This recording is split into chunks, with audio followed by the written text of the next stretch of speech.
Hello and welcome back to another episode of What the Tech. I'm Rolando Rosas, and over here is my co-host Dave Kelly. What up? What is going? What the Tech, Rolando? Nice to see you again. Yes, man. Good to see. It seems like it's forever, and we don't get. Maybe we got to go to like a daily format on this, where we put something out every day. We should. No reason why we can't. Yeah, you got that right. You got that right. Well, we're this. If you're watching this now, you're going to be in for a treat. We've got a special guest today that will break down remote working and where you would want to live if you need really good internet. And if that's important to you, amongst a bunch of other things, you'll want to hear what Sascha's got to say about this. So before we get to Sascha and all of the interesting things that he's written about, Dave, do we have a trivia question? I believe we do have a trivia question. And I would like to find it. But it should be on the screen. You want me to read it? I knew it was on here somewhere. All right. Well, I'll have to take it from the screen. So sorry. So for our trivia question, what we'd like to ask is, which city is the number one rated city by PC Mag for remote working? So I have my favorite in there. I have my favorite in there too, and I'm thinking about packing up and moving out because I never even really considered it. What I really love about this particular topic and this article that was written is some really smart options here. A lot of these areas I haven't necessarily thought about, and now it's like, wow, there's some really wonderful places that I could really consider relocating. Well, he's certainly covered a lot of geography. There's cities in the south. There's cities in the south and on the west coast. There's one I got to ask him about that. It seems like there's a lot in the south, Midwest, several in the northeast. Surprisingly, some of these, some may not, some may have been left out, right? Some northeast cities. There's some Canadian cities in there, some so awesome we'll get into that cities with him. Yeah, very interesting. So let's talk to let's let our audience in on who we're bringing in. So we've got Sascha from Sascha Segan from, and I hope I pronounced that correct. It's Segan or Segan? Well, he'll correct me if I'm wrong. From PC Mag, he writes. If you haven't read his pieces, they're amazing. He's the lead mobile analyst for PC Mag. He writes about 5G. He's written this wonderful piece about remote work and the best cities to work. He writes about the carriers and the technologies that they're rolling out on the mobile side. And without further ado, let's just bring on Sascha. Let's get right into it with him. All right. Hey, guys. Hey, Sascha. Hey, Sascha. Did I get your last name correct? It's Segan. Segan. Gotcha. All right. I stand corrected. Sascha Segan. It's okay. There was a really famous Sagan, so Yes, people Carl? generally go towards that first. All right. Well, welcome for joining us today. Where are you joining us today from? So I am in my home office here in Queens in New York City. Big up NY. Yep, where I've been working for more than a year now. I was always a go into the office in Manhattan every day guy. Wow. But of course, we closed our offices mid-March of last year, and they have not reopened yet. Wow. And let's just talk about that for a moment. So so back to office is becoming also a topic that's starting to get talked about. Some states have done a better job with vaccinations, and employers are feeling a little bit more confident in what's happening in that situation right now as of this taping. And what's the discussion been like for PC Mag and bringing folks back to the office? Yeah, so PC Mag is taking this very gently and very tentatively because fortunately, a lot of us, almost all of us, can work adequately from home. There's only a couple of guys who review very large objects that they can't fit into their houses, primarily big screen TVs and large format printers, who need to go somewhere other than their house to actually get that done. So for the rest of us, the company is taking it very gently, saying when we're comfortable, when we're vaccinated, probably, though they're not going to ask about that. I think maybe they can't ask about that. I think maybe that's some sort of legal rule. But when we're comfortable, probably later this summer, they will offer some options for us to start going back in if we want to. But we've done so well at transitioning to work from home at PC Mag, and we've put out such good content over the past year that the company doesn't treat it as terribly urgent. Oh wow, that's interesting because and it sounds like what I hear you saying is that there may be some hybrid type of work situation with specifically what you guys are doing. And what's so fascinating is that some companies like Google on one end are announcing they're going to open up more offices, they're hiring more people, and sounds like they're bringing more people back in. And some on the other side of the spectrum, like Twitter, are fully remote as long as you want, no questions asked.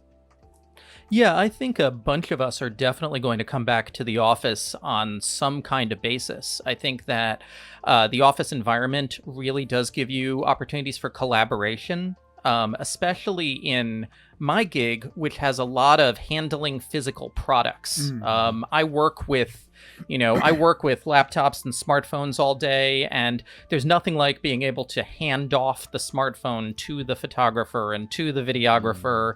And, the editor has a question, being able to hand the smartphone to the editor and poke at it and say, oh, it works like this and this, as opposed to what we've had to do in the working from home context. So there's definitely advantages to being in the office, but we've shown that we can still get things done when we're not. So I think it's really going to come down to people's comfort levels.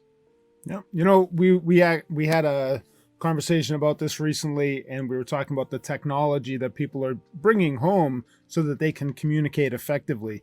Have you adopted anything new since you got sent home? Anything that maybe you hadn't used before, for whether it be for video or audio solutions? I mean, you're looking at this thing right now. What is that? This is a Bumblebee microphone.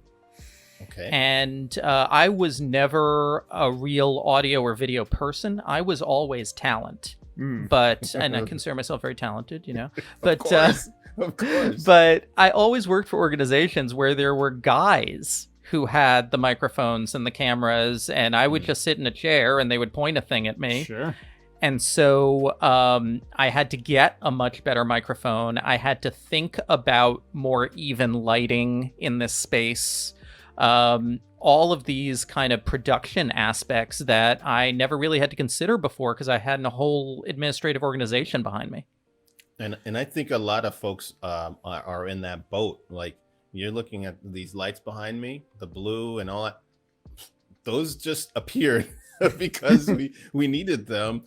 There was no studio to go to anymore where we could do all of that. And like you said, if necessity it's the mother of all inventions, and so right now that's kind of the modus of operandi with what we've got to do, and it's opened up some new opportunities, quite frankly, when you look, well, I didn't know this thing, I didn't know this about this microphone, and the hundreds of other ones that are out there.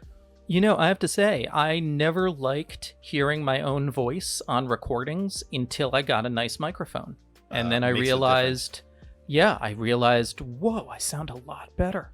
Yes. That there we go, Dave. That's what we talk about. Our mission really is to help organizations and professionals sound better. That's kind of our mission with some of the products that we provide. But you're right. Sometimes you're just not aware of what a type of product like the one you have in front of you can do for you until you start using it. But at the same time, we're always hypercritical of ourselves. So I can listen to recordings of other people, but the second it's my voice, it makes me just either just be hypercritical or hate myself a little bit. But I think that's just how people might be when they're just criticizing themselves. Yeah, I think so. My teenage daughter is in a arts high school, and she's been doing a lot of filming. And so I've watched her do these film projects around the house because, she can't go into school either, but they have a lot of technology. They have smartphones now. And I've been thinking she sounds absolutely great. She sounds amazing. And then when she plays them back, she just winces because, as you said, you always sound worse to yourself. Yeah, you're always your biggest critic. I know that. I'm like, I sound so nasally. Do I really sound like that? But you can there's all kinds of mixers and stuff that can even, if we were in a professional studio broadcasting, they fix all that so you don't hear the crackle in your voice and all the little nuances like, oh, I didn't like that. But hey, we got to roll with it. We got what we got. I wanted to ask to get into your article. It fascinated me because one of the things, even before COVID hit, I'm always curious as to why do people gravitate to certain places? Is it the food? Is it the culture? Is it the weather? Which I want to ask you about weather and factoring in this into your piece. But I love what you've done with you took certain elements and you put them in and you factored them into getting your rankings. So I wanted, before we got into the rankings and all that stuff, I wanted to ask you why or how did you come up with this idea of this piece? Because I think it's a really interesting piece, but I want to understand what got you there so that our folks can understand what went behind it. So this completely came out of the pandemic. What happened was we started working from home, and immediately there was this discussion within PC Mag of, well, if I can really work from home, can I work from anywhere? And that led me last May to do a couple of shorter stories about places, lesser known places that might be great for working from home. There was one about low-cost cities, and there was one about small towns. And these were like 10 or 15 towns each. And those got a lot of traction. These were your basic, not heavy statistic, kind of slideshow type stories where you see, a big picture of Jonesboro, Tennessee, and then a paragraph about Jonesboro, Tennessee. And people really felt for these stories. And I realized that there were a lot of people looking at this new world of remote working and looking at the question of, well, can I work from anywhere? And in fact, over the past year, we've had several people on the PC Mag staff move out of New York City to places that they consider more affordable or more friendly or more comfortable. So I decided to make the story much bigger and involve many more statistics and try to come up with a list that really balances everything from tiny small towns to big cosmopolitan cities. The idea was to try to get something in there for everyone and to focus on places that are not the places that people would automatically think of, not the superstar cities, but places that you might never think of, but you know what? It might be interesting to live and work from there. Yeah, I saw that, but I saw that you totally left out some, and not that you told on purpose, but some of them didn't make the cut. Let's put it that way. Like in Austin, Texas, by the way, which does have great chili and have great tacos. So the number one reason why places didn't make the cut, and this is you're going to ask and you're going to wonder about a ton of places. And yes. I will tell you 99% of the time, the reason those places didn't make the cut is high housing prices. So housing was, because I did see that in your pie, in your factors that you looked at, that's a considerable portion of what you factored into the rankings. Yeah. So the rankings are factored. The biggest factors in the rankings are available, affordable, fast broadband internet, so gigabit internet, and affordable housing. Because the idea is a place where you're going to work from home should be a place where you can afford a significantly big, comfortable, interesting place to work from home. And where maybe you already live in an expensive superstar city and you're looking to save some money. Mm-hmm. So affordable housing, that was really important. Fast internet, that was really important.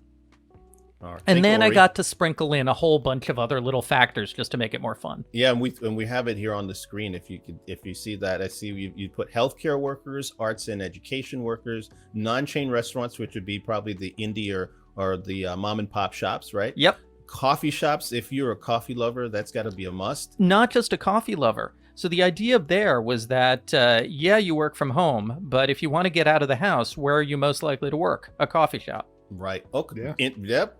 And let's see what else you got on there. You had attractive setting. What did exactly that mean when you had attractive setting as one of those factors? So we had a couple of data partners for this story where we were getting information from various other organizations. And one of them was bestplaces.net. And Best Places is this really wonderful website where you can punch in questions about cities and towns around America and get them scored and ranked on dozens and dozens and dozens of categories. It is so much fun to play with Best Places. And attractive setting was one of those Best Places categories where basically if the place is near generally the ocean or some mountains, it gets a plus. Interesting. Well, I would have to agree with both of those things. I'm from the Northeast. The mountains, if I'm thinking about relocating, I want mountains and I want water. So exactly. I think that was good. Now I have a question. If you were to write this piece pre-COVID, do you think any of these metrics would be different? Was there anything else that maybe you specifically were looking at because of the pandemic? I mean, there's some more metrics that now that I've published the piece, when I do it again, I might want to try to find numbers for. Because also some of the piece was dependent actually on just what I could get numbers for. Sure. And there's stuff about kind of cultural production that I don't think I factored in quite heavily enough. I was looking very much from this pandemic mindset of you're in your house, you never leave your house.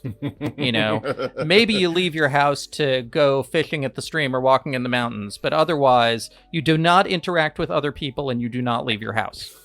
And you're in a closet all day, right? Well, no, you're in a big 8.2 room house in Utah that you got for an affordable price that you can sprawl out in. Right. Okay. But in a post-COVID lifestyle, I think I want to look. I would look a little more at situations where you would want to be around other people, like sports and entertainment and lively downtowns, which didn't factor in that heavily this time. Right. I didn't see any Madison, Wisconsin, which this is one of those types of places that you just said. I've been to Madison several times. It has a lot of bars. It's a college town. It's got a little buzz to it, even though it's way up in the upper Midwest. And so it'd be awesome to see if you did factor that in, what those rankings would look like. Absolutely. There's also a dial I might want to turn in terms of the fast internet ranking. So that counted for a lot of the score. And our partners Ookla Speed Test gave us rankings based on the percentage of people who had been running speed tests in that town who have verified gigabit internet. And so what that means is that a small town where a lot of people subscribe to the gigabit service will score above a large city where gigabit service is available, but there's a lot of people subscribing to lower tiers. Right. And so that's a consideration. And we went this way this time. We might go a different way a different time. And what I also loved about this thing is that it's the numbers speak for themselves. And you kind of flushed out an interesting list to speak of. Do we have Ori the map where it shows the? There we go. It's all the way at the top there. There we go. I found this interesting. I'm a must have been in a former life a surveyor or a cartographer or something like this. As I find maps fascinating. That's just kind of a boring thing that I like. And you can tell I was kind of trying to sprinkle it a little over North America too, right? Yeah, absolutely. Like I've been to Bemidji, Minnesota. I went to college in Minnesota, so I know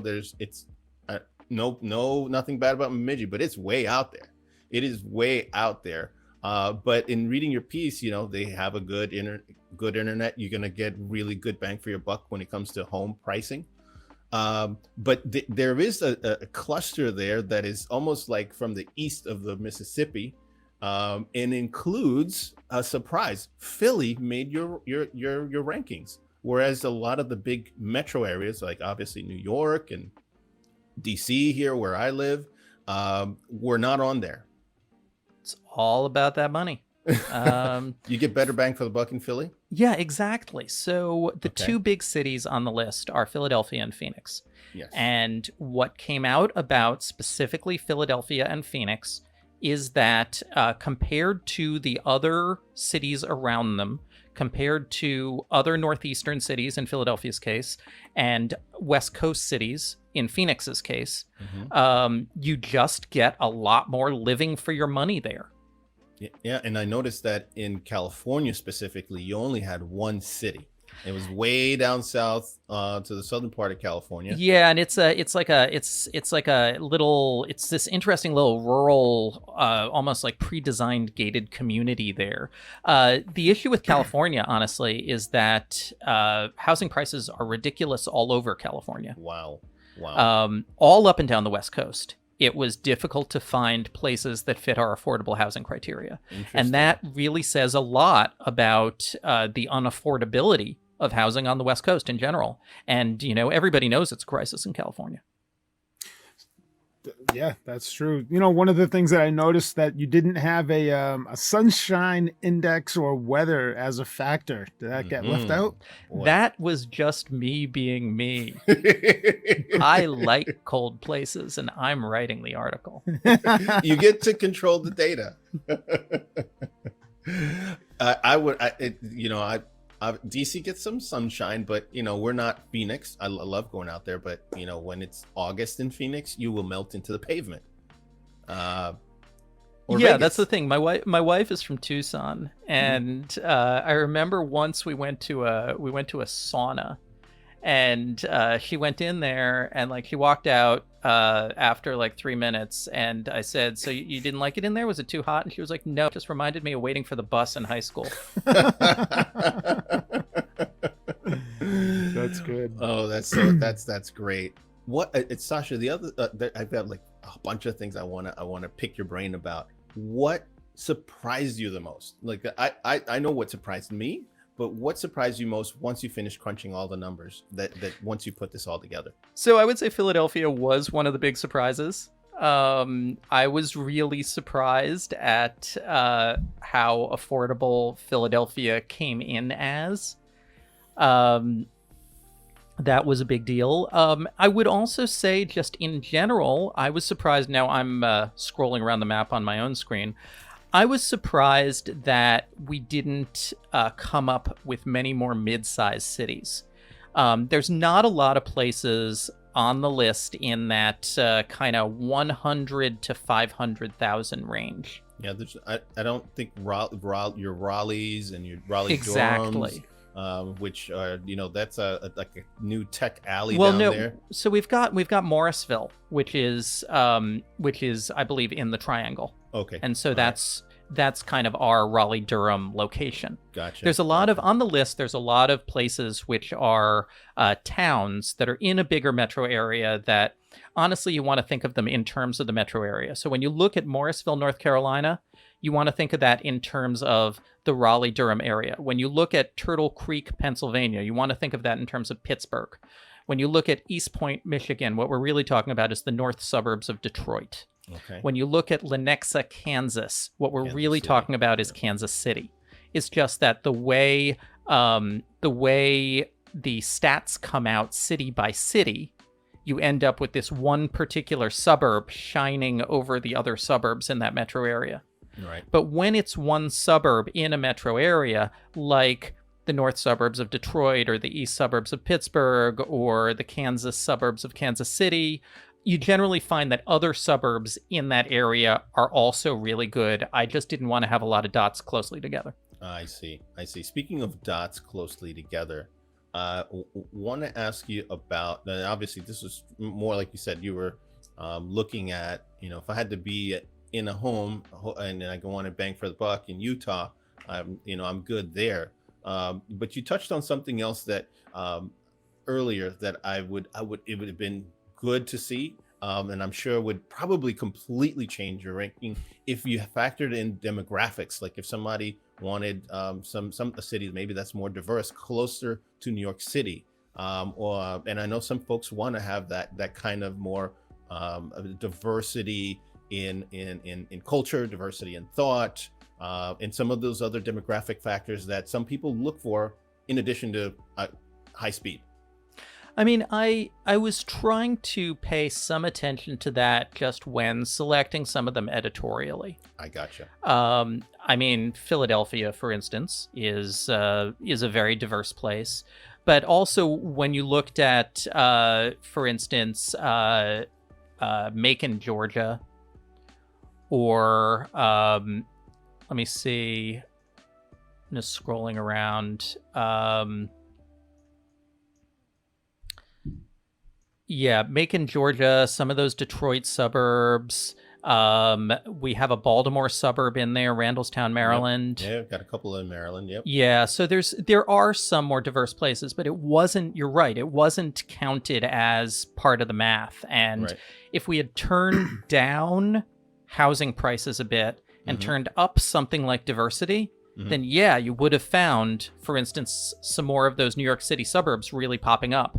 We had some New York City suburbs in our longer list, but they, once more, didn't make the cost cut. Yeah, but anything I would imagine, I mean, that's why Philly is still a surprise to me. I had no idea that the housing was that much more affordable, because there's no DC or real around the ring of DC, you know, Rockville, Maryland, or Annapolis. DC's gotten brutal the past 10, 15 years, though. Yeah. The pricing, you know, right now, I would say right before the pandemic hit, the prices in the DC metro area have started to climb. And for some reason, during the pandemic, the suburbs around the DC area have just not enough inventory for people right now. That's what realtors are telling me, is that there just is not enough homes to sell. And they're like going around, even knocking on people's door. Hey, do you want to sell your home? Yeah. How much you got? But now let me tell you about something else that surprised me, that I think was my biggest discovery when doing this list. Sure. Which was one of the most common things about especially the smaller towns on the list was the presence of small local fiber internet providers. I feel like if there was one determiner, that one factor that brought a small town to this list that I had not actually technically predicted for, it's that the town or the region has its own nonprofit or co-op or small family run fiber provider. Is that a model for, is that a model for other small towns that are maybe trying to revitalize their downtown or their small towns, and they're trying to bring jobs there? Because I know a lot of businesses that consume broadband are looking for some of what you just said. Yeah, I think absolutely. I think that in this work from home world, we are finding a lot of people who maybe do want to go to a small town lifestyle, but they want to go to a small town lifestyle with the ability to work like they're in the big city.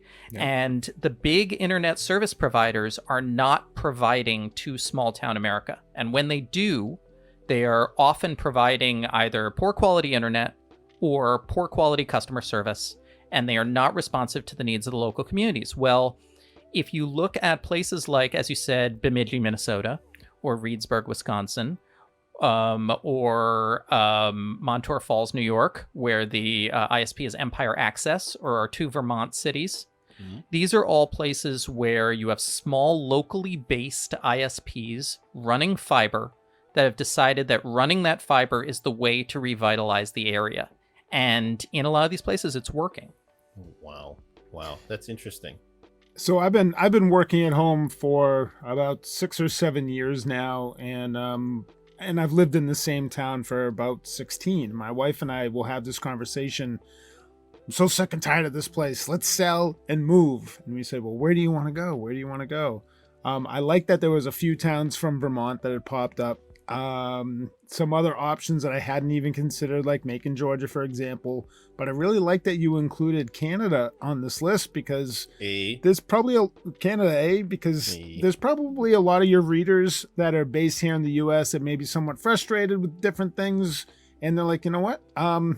Let's consider Canada. So I love Canada. I'm a big fan of Canada. I have family and friends there, even though I'm not Canadian myself. For the past 10 years at PC Mag, we've been running a series of stories called Fastest Mobile Networks, where we drive test around the US every year to test the quality of the mobile networks across the countries. And since 2013, we've been doing it in Canada too, as Fastest Mobile Networks Canada. So we sort of have a brand up there in terms of testing and assessing places for their tech quality in Canada. So I looked at Canada and I applied many of the same criteria. They had to be slightly different because the data set's different. And the real overall conclusion I came up to was that Atlantic Canada, New Brunswick and Nova Scotia, are really where the opportunity is in terms of, once more, affordable housing, availability of fast internet, and in this case also some access to culture. Maybe it's not the super big city culture of Toronto, but a lot of people want to get away from Toronto. And the smaller cities in New Brunswick and especially Halifax, Nova Scotia, are also really lively, interesting cultural hubs. Yeah. I'm going to Halifax so I could be close to Oak Island and start digging treasure.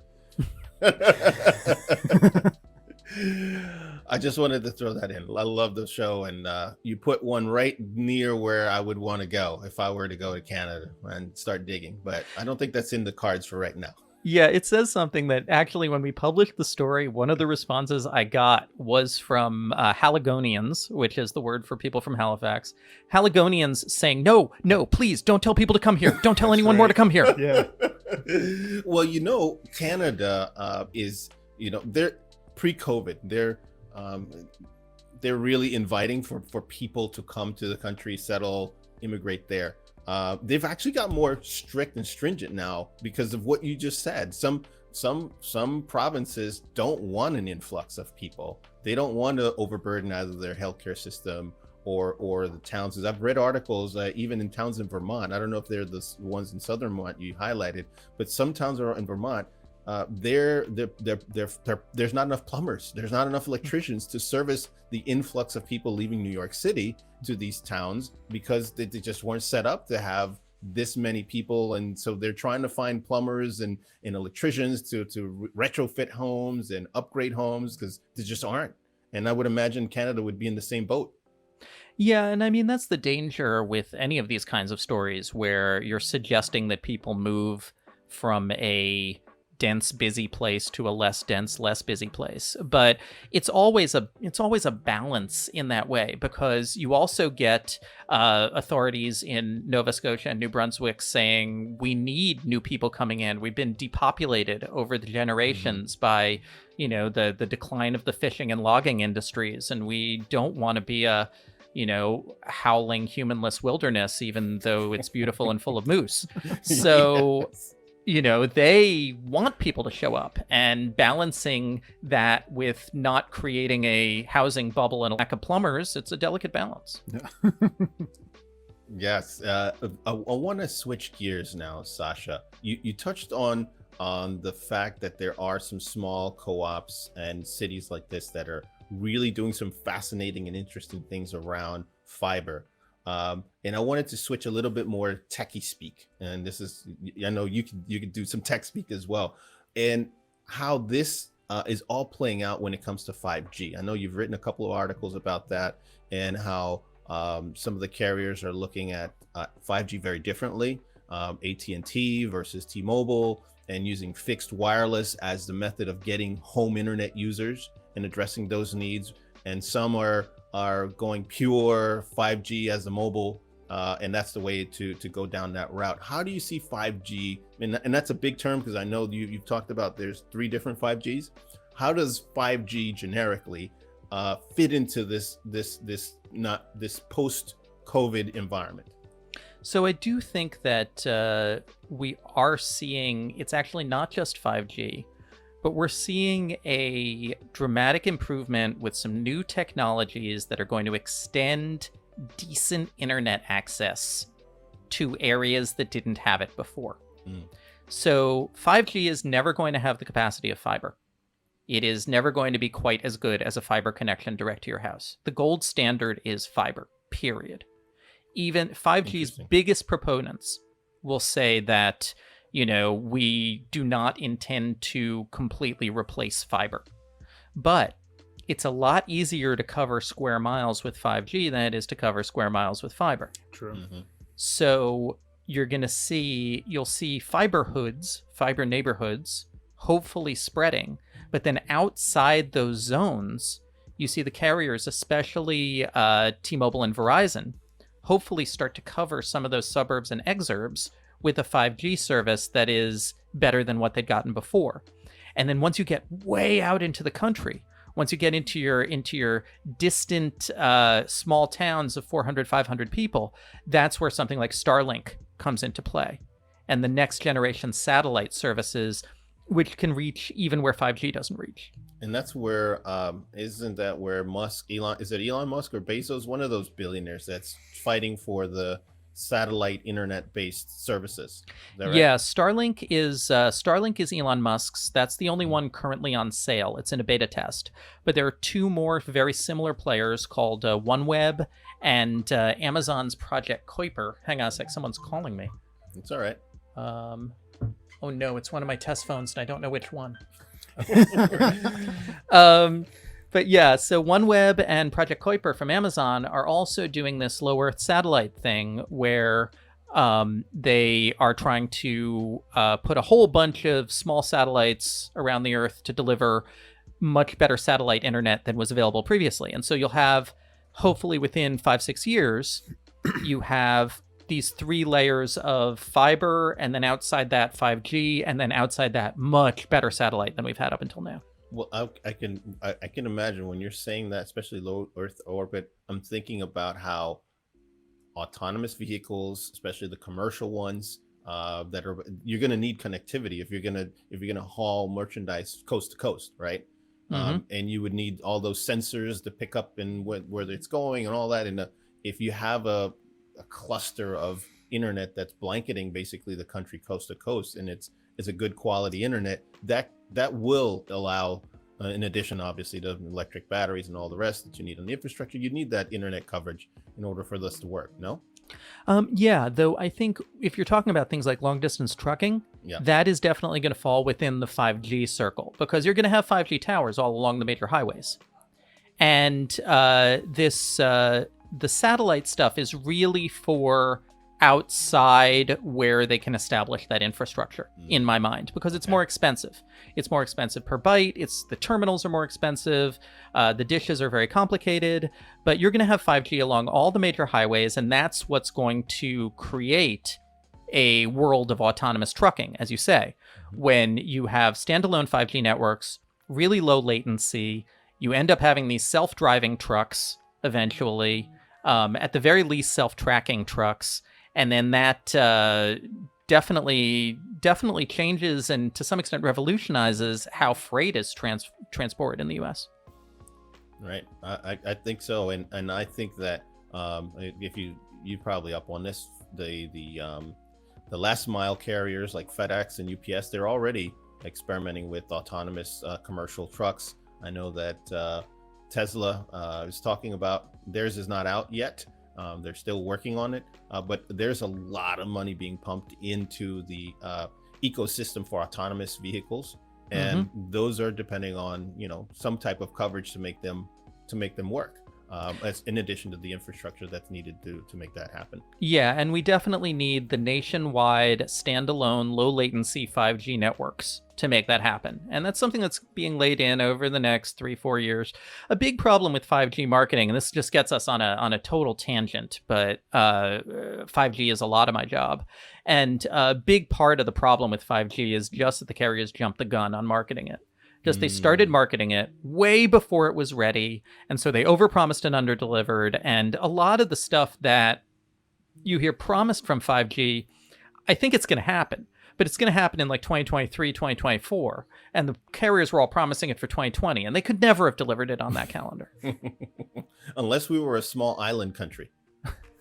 Even then, some of the technical standards they need hadn't even been set yet. Like a lot of industrial 5G relies on a standard called network slicing, and that standard was only set at the end of last year. The hardware for that is only becoming available later this year. So they really, really jumped the gun. So which cities are furthest along with the deployment of 5G? In terms of 5G cities, that's a study we're going to be doing this summer. When we are going to do our drive tests this summer, we hope to hit 30 U.S. cities and do some pretty aggressive driving around them with all three of the major carriers to check out the 5G.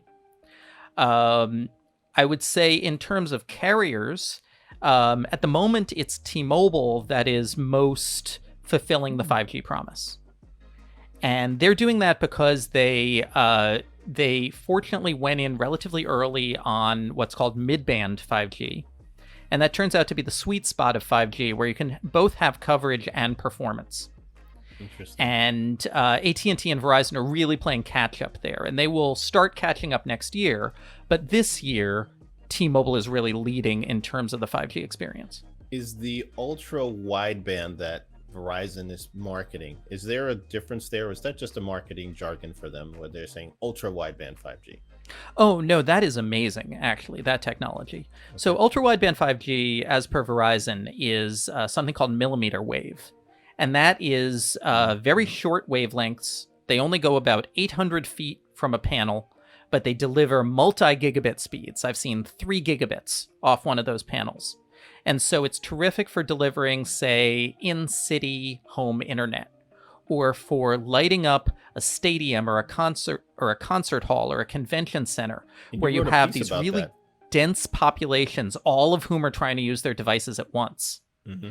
But it turns out Verizon's has been trying to cover cities with it for like 2 years now, but it just doesn't have the range to cover whole cities.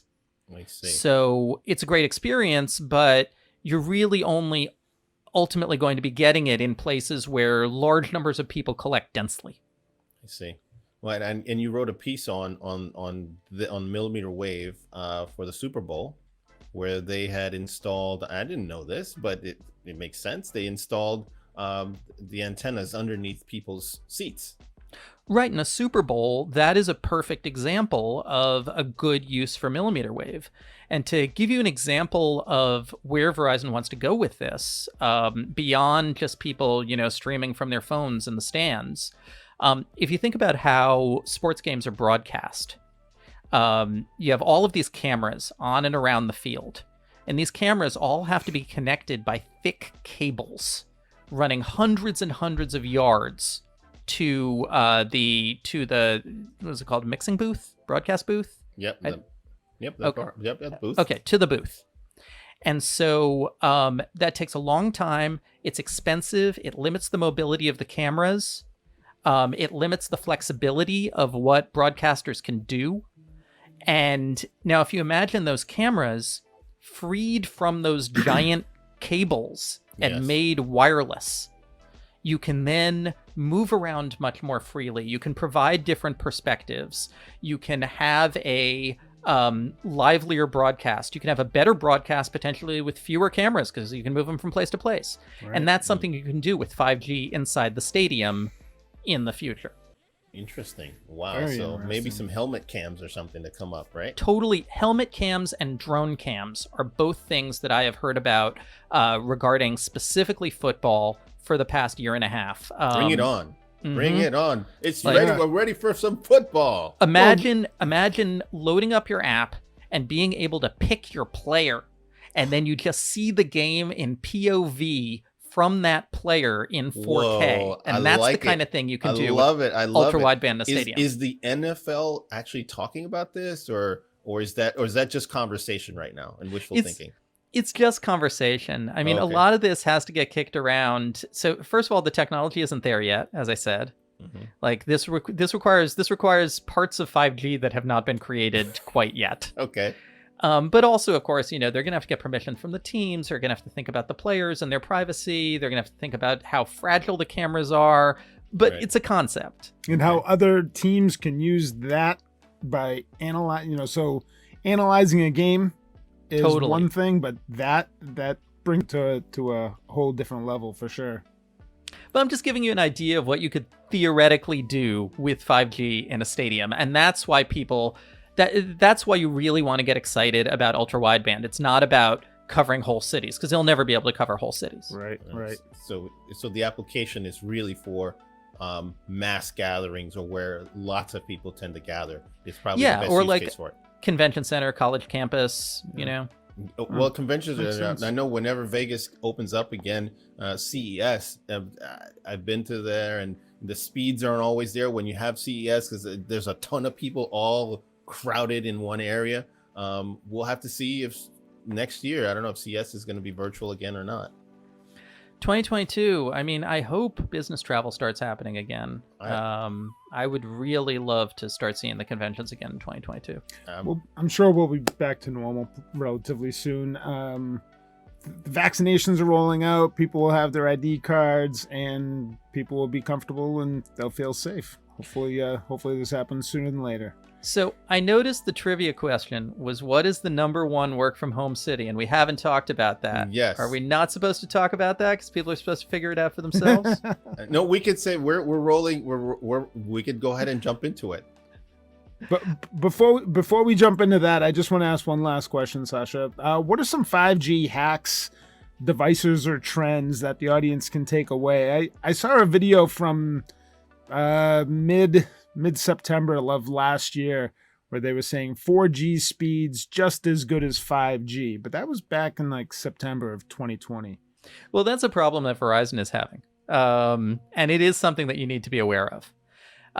So Verizon and AT&T right now, so they can pop that 5G icon, are running very slow forms of 5G in a lot of areas. And so you may find that in a lot of areas, Verizon and AT&T, specifically 5G speeds, are the same or even worse than 4G speeds. And this is something that this is something that they will fix next year when they turn on midband. But for now, you definitely want to consider, if you're on Verizon and you're not in one of these ultra wideband areas, you want to consider trying to toggle your 5G and 4G on and off and seeing which one of them works best for you, because it's not a slam dunk which one will be better than the other yet. Right. I see. So you can stay put on 4G and keep listening for 5G updates. That kind Exactly. of right here. Exactly. Okay. And it's the same thing with AT&T. Gotcha. And let's talk about Chattanooga. What was so special about Chattanooga? You just that gave they're away the number answer. one? I've got a bone to pick, because I'd have put Austin, but I know now why Austin's not number one. Yeah, because you can't find a house for less than $750,000 in Austin. That's right. Yeah. It's- We have... There was a guy from New York that ran years ago, by the way. His whole campaign was, the rent is too damn high. I know that guy. You know, I know that you know what I'm guy. talking about? The Yeah. rent's too damn high. Bring him The back. rent is in fact too damn high. He's not wrong.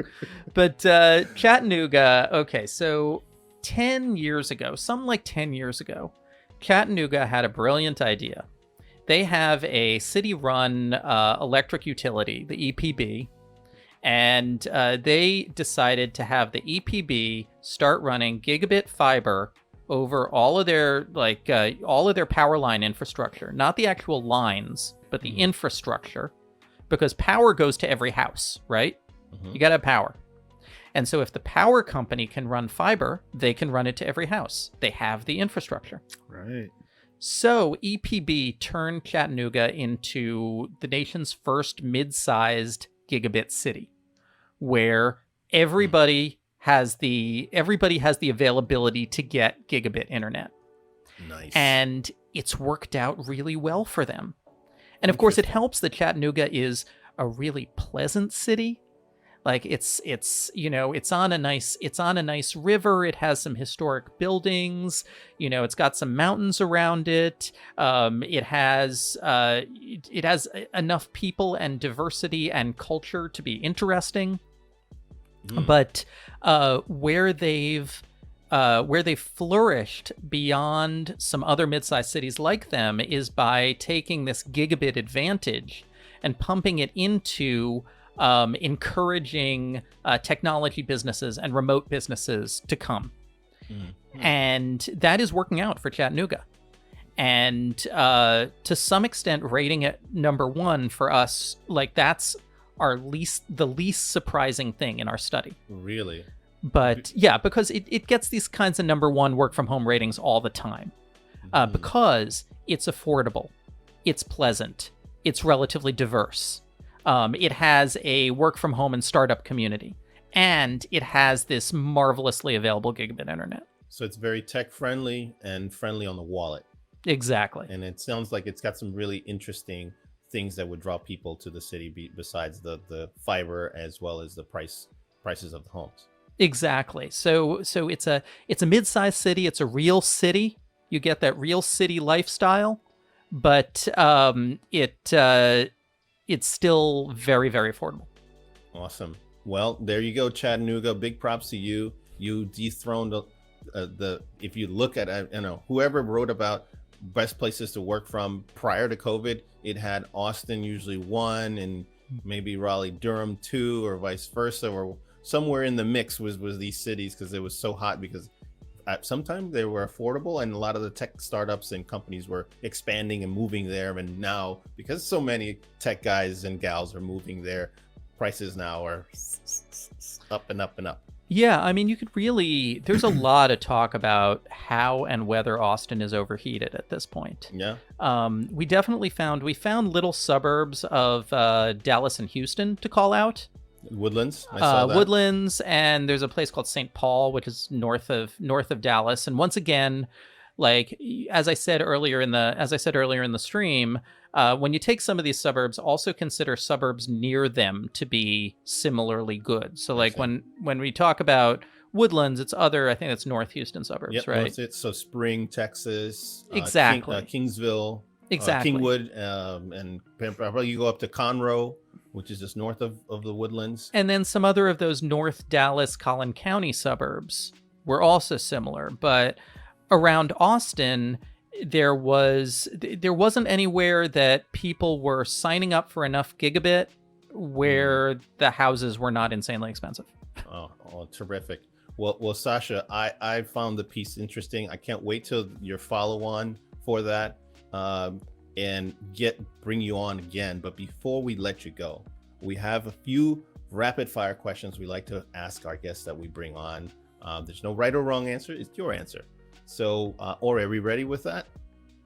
Okay. So what's your favorite musical group or musician? So I really like a Canadian band called Stars. They're a kind of indie rock band that's been around for about 20 years, and I've been listening to them for about 20 years. And they just write really beautiful music. It really touches me emotionally and has helped me through a lot of difficult times in life. There you go. They're a big plug for them. I'm sure now they'll be setting Pandora and the streaming stuff on fire now. Your favorite app on your phone? My favorite app on my phone. I mean, I am the phone guy. That's right. I would say that recently I have been thinking a lot about City Mapper. Okay. It's a transit app that helps you get around your city. And as we've been looking at getting our shots and getting out of the house again, and the ability to get around New York City again, my city, my favorite city. Mm-hmm. This app is really good at putting together the best way to get from A to B. And I'm really excited to be getting from A to B again. And not to be in the kitchen all the time. Right. I can't wait to go to Times Square and Broadway and all those places. We have folks that are there, as well as some clients. And I love the city. It's great. It's vibrant when people are there. It's not quite the same yet. Exactly. hopefully it'll get back to that. Let me ask you about two other things. Favorite type of food? Favorite type of food? I can always eat Mexican. My favorite. There's actually a place in I'll tell you, my favorite place in Manhattan that has Mexican is it's a small place called Mexique. Oh yeah, that has a couple of restaurants in Manhattan. It's near our old offices actually. Mexique, I would call that more Tex-Mex though. It's very Tex-Mex. Tex-Mex. Okay, yeah. Tex-Mex. Unless you have some others, because I cannot wait to get back to the city, and I'd love to know where do you go when you. Okay, so I'm just asking where you go. What is your favorite place? So I live in a neighborhood called Jackson Heights, which is a very, very multicultural, heavily immigrant neighborhood.